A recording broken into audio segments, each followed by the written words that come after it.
Well, that one stung, didn't it? Newcastle United fell to a dismal 1-0 defeat away at the fierce rival Sunderland yesterday in the 158th meeting between the two clubs, a First League meeting in 9 years and 9 months. And Sunderland simply wanted it more, had more desire, had more heart, had more courage, more blood and thunder in their tackles, and they deservedly won. Yes, it wasn't good from both teams, but Sunderland simply wanted it more. And in a derby, that's sometimes all you need. So I'm going to go through that horrible 1-0 defeat yesterday that's going to sting for a long while yet. We won't have a chance to correct that until at least March when they come to St James's Park, and then we'll have a chance to fix so many wrongs. So let's get on with this video. Good evening, everyone. Welcome back to the Magnificent Mags channel on this Monday evening on the 15th of December. Outside of yesterday's dismal result, I hope everyone is well and the week started okay for you. Thank you so much for watching. Please do like, comment and subscribe. Yes, so where do we start on that? Honestly, I switched off yesterday. You'll have noticed I haven't posted much. Obviously, that's expected after losing to Sunderland 1-0. You never want to lose the derby. As I said in my preview, there's no bigger game. I don't care if it's Europe, a cup game, like we've had Europe on Wednesday last week, and this Wednesday is Fulham, where we'll look to get to our 4th consecutive League Cup final. But nothing is bigger than your derby game. And I don't buy this where people are saying it's Sunderland's cup final and it's just another game to us. I don't buy that. That's just trying to paper over cracks. We did not deserve to win yesterday. As I said at the outset of this video, it was dismal. Sunderland had more heart, more courage, more fight, more desire. We didn't have an identity. We didn't get a foot in. Where's the intensity? That's our identity. Where we're high pressing team, Sunderland were pressing for everything. They were pumping the crowd up, even with like doing fists, like when they were winning challenges, which we do. And look, it was just little things as well. I know you might call it pathetic, but they didn't put our crest up as the away team yesterday. But it's just little things like that. I don't have a problem with that. I don't even have a problem with the taking the piss at the end when they took the team photo. Of course, that would have hurt them. When we won in the FA Cup in January of last year, 3-0, we steamrolled them. But let's admit it, we have been the better club in recent years since they got relegated after us. Obviously, we went down 2016. The last time we played them was in the March, 1-1. Mitrovic got the point for us. But since then, we come back at the first attempt. They've been to League One, the Championship. They've seen us be in the Champions League twice, massive wins, 2 cup finals, ending with domestic trophy drought, signing world-class players who have been taken over. Of course, there's going to be more needle there than usual. And you know what it reminded us of? Sunderland's performance. When we came up in 2010, after winning the Championship at the first attempt, and we beat them 5-1 at St James's, when they, like us, had to put up with the dreadful, dismal spell in charge by Steve Bruce. I think because we wanted to come back up, prove everyone we didn't deserve to be relegated, even though we did, but we deserved to be back in the Premier League. We want to show everyone we're Newcastle, and we want to prove to everyone we're the better team and the bigger club in the North East, and we wanted it more than Sunderland that day. And I think how long Sunderland have been out of the Premier League, seeing everything we've been through recently, the upward trajectory we've been on, like I've said, I think Sunderland simply wanted it more for that. And the fact, all the talk and the build-up, Eddie Howe and the players saying we understand what it means, the supporters, it's the biggest game of the season for, that didn't translate to the pitch. It didn't. And look, when I predicted the lineup, I got the lineup, I think, for once, spot on. I said it would be Ramsdale, Tino, Chowburn, Hall, Tonali, Miley, Bruno, Voltemada, Elanga and Gordon. And it was right, but you know what? I wish I was wrong, because Elanga was awful. Gordon, again, people call him a prima donna. Does he want to move elsewhere? I was just thinking he was back to his best. Not fully, because he only turned up really in the second half at Leverkusen. But I do understand some points today where people said he's stat padding just because he takes the pens. It's trying to make him look better. But Elanga, come back to him. My mate Sai said, I've seen a 50p head, but I've never known anyone who's got a 50p foot, because he kept overrunning the ball, couldn't take on his man, it kept going out to play, kept giving passes away. And honestly, I've backed him for so long. I wanted him to play yesterday because, as expected, Sunderland compacted the middle. and we dropped into a 4-5-1, but it looked like we wanted to contain them because we're normally at our best when we're soaking it up and then hitting teams on transition, counter, down the wings. We're creative players. We were brilliant when Eddie come in with the 1-2s with Bruno and Miggy and all that. But yesterday, Eddie Howe got that set up wrong, and I wanted to play Alanga and Gordon because I thought if the joy would come down the wings, then those two could use their pace to hit them on the counter. But Alanga, £55 million, and he's no better than Almiron. I want to back him. I hope he comes right. But I thought it would be a tactical thing, because how long did it take for Lewis Hall and Tino Livramento to be integrated into Eddie Howe's team? What about Bruno? He didn't get integrated until the March when he scored the ridiculous back heel at Southampton. And then he stayed in the team since. Eddie Howe's been known to integrate players slowly, and I just thought that was the case with Alanga. But yesterday, I'm finding less and less reasons to back him up. Like, I've been defending him, but I just can't at the moment, and it's so frustrating. Our right wing, I felt in the end, hindsight's a wonderful thing. We all have our opinions. That's why I have this channel, because it gives us a chance to constructively vent and get it off my chest, so it's not all stuck up here, because I was so upset last night. Not like the stupid scenes you've seen from some people, like kicking off, but it was just that decompressed. We just went straight off, another couple of bars, danced to some music, had some drinks, didn't talk about it whatsoever. That was my decompression method. Back to work tomorrow. I do work with 3 Sunderland fans. I don't know if you're watching, Simon, Brian and Jim, but I'm ready for the ridicule. But yeah, I'll be having like I said in my other video, I can talk to them. There's none of this SGB, SMB, FTM. We can actually have a mature conversation while still gently ribbing each other. But I've seen it from both sides. They said they'd take a point, but that's where the game felt like it was going yesterday. A point, a 0-0. Because what was it? I hate this stat, XG. Like, expected goals. An expected goal is if it goes in the back of the bloody net. Like, I was born in the 80s. I'm a child who's used to blood and thunder tackles and like rough, hard men, people getting straight back up, and then just normal stats, none of this made up XG. Honestly, it's such an annoying stat, but when I've seen that it's the lowest XG on record since they started recording it, that tells you everything you need to know. I mean, that first half, even the second half, both teams weren't great. Sunderland weren't world beaters, neither were we. And I couldn't believe it was a Tyne-Wear derby that hasn't been here for nearly 10 years. And neither team in that first half pulled up any trees. It wasn't great to watch. It was dreadful. The only chance of note came at the end of the first half when Ballard, I think he slightly got over Tino Livramento and headed it over the bar. But other than that, obviously Dan Burn, he went off. I don't know how Mukiele didn't get more punishment. Like, people are saying the day Dan Burn should have got yellow, but Dan Burn went in and won the ball. Mukiele caught him. But it looked worse than it was. I know slow motion always does, but that was a nasty one. Then it's come out the night that Dan Burn has got a fractured rib and his lung was punctured. The fact he came back on and played for so long, I still question why Eddie Howe didn't take him off. I know everyone goes on that Eddie Howe has his favourites and he didn't want to take Dan Burn off, and Dan Burn had to actually go down for him to sub him. But I think it was just tactical in a way, like it was to slow the game down, get some messages to the players, bring Fabian Schär on. I'll give Fabian Schär his credit. There wasn't much going on. I don't think he was too bad. No one painted themselves in glory, but Fabian Schär was composed, looked in control, unlike the rest of the defence, bar Lewis Hall. But yeah, that was a strange one, not taking Burn off straight away. So we hope Dan Burn's all right, but we're now down to 4 fit defenders. Although Sven Botman is rumoured to be coming back for Chelsea on Saturday in the 12:30 up here. Half time came and then you're like, right, regroup. Can Newcastle come out more fired?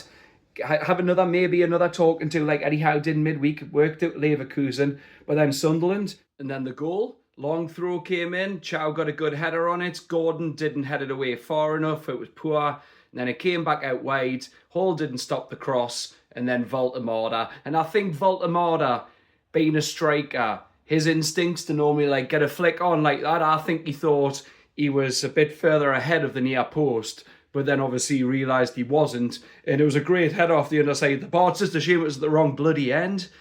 But if that was Dan Burn, because Dan Burn would have normally been in that spot which Voltemada was occupying, and you're thinking, why is Voltemada back there? But it was for his height. I can probably understand that, but he got it all wrong, and it summed up his game, to be honest. But you know what? We turned around 50, 60 minutes in. I turned around to everyone, and everyone else was saying, I went, do you think we're going to get back in this? Not one person did. The only players who really come out of that with credit were Bruno, who 60 minutes tried to make things happen, but he was let down by Miley, and yet again anonymous Tonali.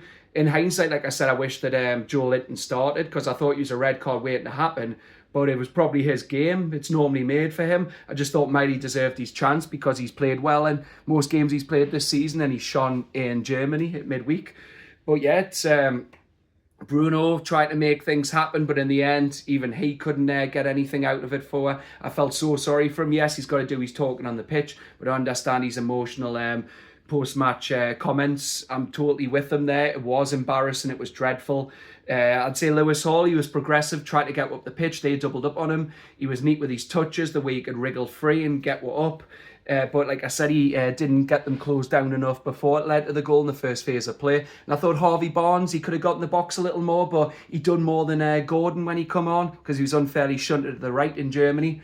But other than that, no one else covered themselves in glory. Ramsdale didn't have much to do, bar save, I think, from Mukiele second half.